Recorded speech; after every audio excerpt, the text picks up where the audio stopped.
Hello दोस्तों, आप सभी कैसे हैं। आशा करते हैं कि आप सभी बहुत अच्छे होंगे। आप लोगों को आपके ही चैनल बिहार ज्ञान सेंटर में स्वागत है।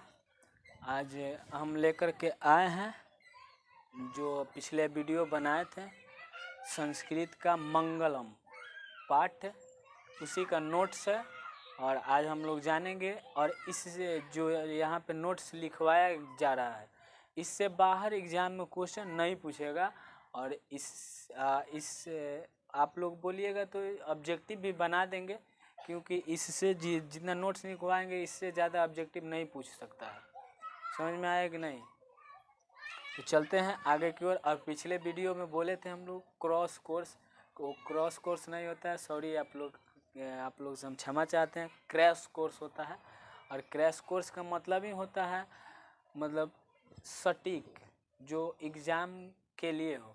तो एग्ज़ाम के लिए जो होगा उससे बहुत ज़्यादा मेहनत करके ये नोट्स निकाला गया है और निकाला जाएगा आगे भी जितना भी वीडियो बनेगा। तो चलते हैं हम लोग नोट्स की ओर। पाठ जो है, पाठ का नाम है मंगलम। पाठ का नाम क्या है? मंगलम। मंगलम का मतलब होता है कल्याणकारी। क्या होता है? कल्याणकारी। इस मंगलम में 5 श्लोक है। श्लोक कितने हैं? 5 श्लोक है। ये पांचों श्लोक कहाँ से लिया गया है? तो ये श्लोक उपनिषद से लिया गया है। कहाँ से लिया गया है? उपनिषद से लिया गया है श्लोक। तो आप लोग याद रखिएगा कि श्लोक कहाँ से लिया गया है, तो उपनिषद से। यदि ऑब्जेक्टिव में क्वेश्चन पूछे कि मंगलम में इस मंगलम पाठ कहाँ से लिया गया है या कहाँ से उद्धृत है, तो उपनिषद से लिया गया है। मंगलम पाठ या मंगलम पाठ का श्लोक कहाँ से लिया गया है? उपनिषद से लिया गया है। चलते हैं, पहला हो गया। दूसरा में चलते हैं। ये उपनिषद वैदिक वांग्मय के अंतिम भाग से लिया गया है। ये उपनिषद जो होता है ना, उपनिषद का एक भाग होता है वैदिक वांग्मय। ये वैदिक वांग्मय के अंतिम भाग से लिया गया है। उपनिषद में एक भाग होता है जिस भाग का नाम होता है वैदिक वांग्मय। उपनिषद के किस भाग से लिया गया है? तो वैदिक वांग्मय भाग से लिया गया है। यदि आपसे क्वेश्चन पूछे ऑब्जेक्टिव में कि मंगलम पाठ के मंगलम पाठ जो है उपनिषद के किस भाग से लिया गया है, तो वैदिक वांग्मय। किस भाग से लिया गया है? वैदिक वांग्मय भाग से लिया गया है। चलते हैं अगला। ये तो बता दिए कि मंगलम पाठ में 5 श्लोक है। उपनिषद को यदि आप बांटेंगे ना तो उप प्लस निषद बनेगा। उप प्लस निषद। उप का मतलब नज़दीक और निषद का मतलब जानकारी। समझ में आ गया कि नहीं? आगे चलते हैं। अगला आप लोग यहाँ देख सकते हैं नोट्स।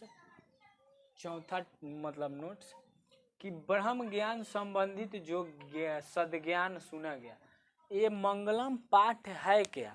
तो ब्रह्मा जी के द्वारा जो ज्ञान दिया जा रहा था और ब्रह्म के बारे में जो ज्ञान दिया जा रहा था, सत्य के बारे में, वही सुना गया ज्ञान को ही ये मंगलम पाठ में लिखा गया है, सत्य बात को। तो उसी को क्या कहते हैं? तो ये पूछेगा कि ये सद्ज्ञान कहाँ से सुना गया था? कहाँ से सुना गया था? तो ब्रह्म ज्ञान से संबंधित है। ये ज्ञान सद्ज्ञान किससे संबंधित है? तो ब्रह्म ज्ञान से। ये सद्ज्ञान किससे संबंधित है? तो ब्रह्म ज्ञान से। अब देखिए अगला चलते हैं। अगला है कि सत्य का मुख सोने जैसा पात्र से ढका हुआ है।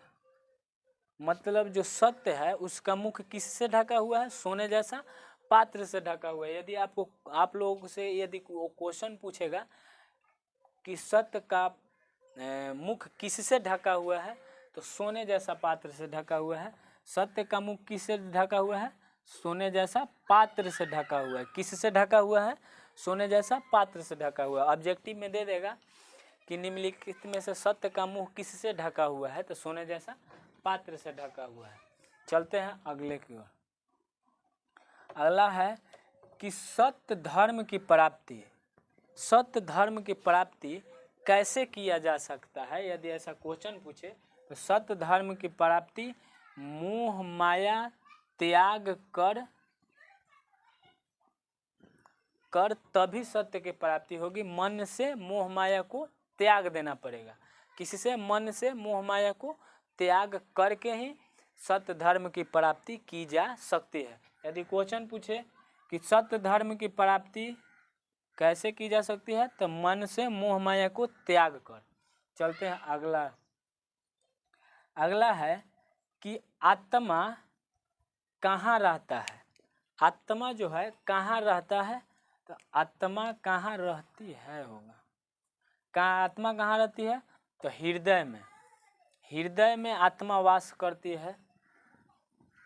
हृदय रूपी गुफा, जीवन के हृदय रूपी गुफा में आत्मा क्या करती है, वास करती है।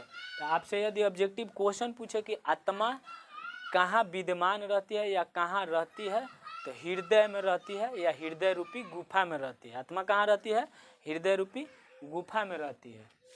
अगला है आत्मा का आकार जो है, पूछेगा कि आत्मा का आकार कैसा है या आत्मा का स्वरूप कैसा है।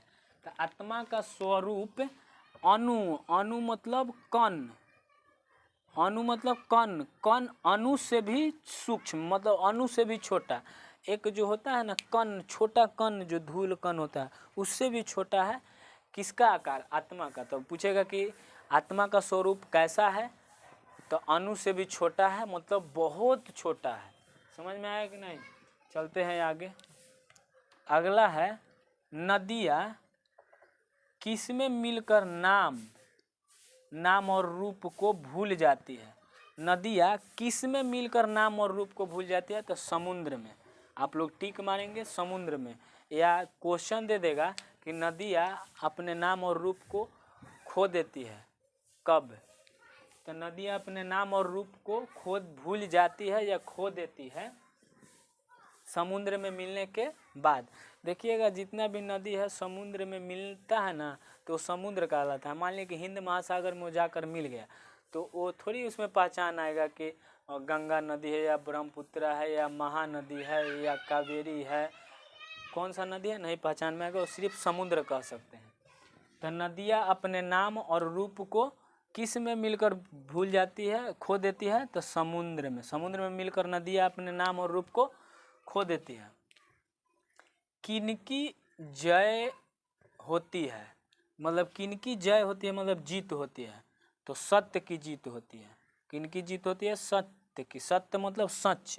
किनकी जीत होती है, तो सच की। और यदि ऐसा क्वेश्चन पूछे कि हार किनकी होती है, मतलब किनका पराजय होता है या हार होता है, तो असत्य की मतलब झूठ की। किसका पराजय होता है, तो झूठ का।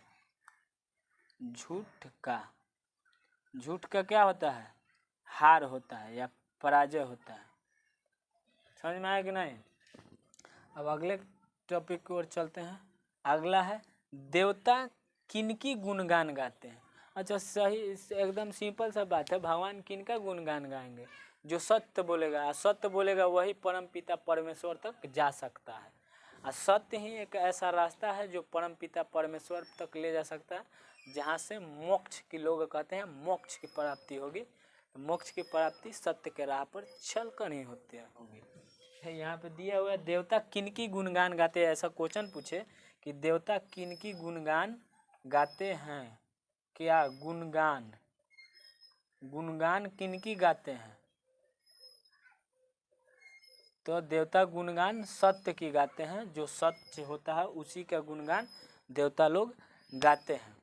चलते हैं अगला। और क्वेश्चन पूछेगा कि निम्नलिखित में से देवता किनकी गुणगान गाते हैं या भगवान किनकी गुणगान गाते हैं, या ऐसे भी दे दे तो सत्य की, या ऐसे भी 2 नंबर में क्वेश्चन दे कि देवता लोग किनकी गुणगान गाते हैं, तो सत्य की, सत्य की। अब यहाँ देखें महान से भी महान क्या है। यदि क्वेश्चन पूछ दे कि महान से भी महान क्या है, तो आत्मा। आत्मा जो है महान से भी महान है। अगला टॉपिक देखते हैं। महान से भी महान क्या है, आत्मा। यदि ऑब्जेक्टिव में पूछे कि महान से भी महान निम्नलिखित में से क्या है, तो आत्मा। आत्मा जो है महान से भी महान है। परम पिता परमेश्वर मतलब भगवान ईश्वर तक पहुँचने का मार्ग मतलब रास्ता क्या है, तो सत्य। भगवान तक पहुँचने का एकमात्र रास्ता है सत्य। यदि ऐसा क्वेश्चन पूछे कि ऋषि लोग परमपिता परमेश्वर तक पहुँचने का रास्ता अपनाते हैं, कौन सा रास्ता अपनाते हैं, तो सत्य के मार्ग। ऋषि लोग परमपिता परमेश्वर तक जाने के लिए जिस रास्ताओं का अनुसरण करते हैं मतलब अपनाते हैं, उसे क्या कहते हैं, सत्य के मार्ग कहते हैं। सत्य के मार्ग से ही आप भगवान तक पहुंच सकते हैं। एक और है कि वेद का जो ज्ञान पुरुष के पास आता है, जिस पुरुष के पास वेद का ज्ञान होगा वो एक सूर्य के प्रकाश पुंज के जैसा होता है। इतना ही है, इससे अधिक क्वेश्चन एक भी ज़्यादा नहीं पूछेगा। इसी से ही ऑब्जेक्टिव भी पूछेगा और इसी से ही 2 नंबर में भी क्वेश्चन पूछेगा। इससे अधिक एक भी क्वेश्चन नहीं पूछेगा। आप लोग इतना पढ़ लीजिए, इस चैप्टर से एक भी अधिक क्वेश्चन नहीं पूछेगा। आप लोग कमेंट करके बताइएगा, यदि ऑब्जेक्टिव का इसका वीडियो बनाना होगा तो बना देंगे, नहीं तो इतना से ऑब्जेक्टिव क्लियर हो जाएगा तो कोई दिक्कत नहीं। आज के लिए इतना ही। जय हिंद, जय भारत।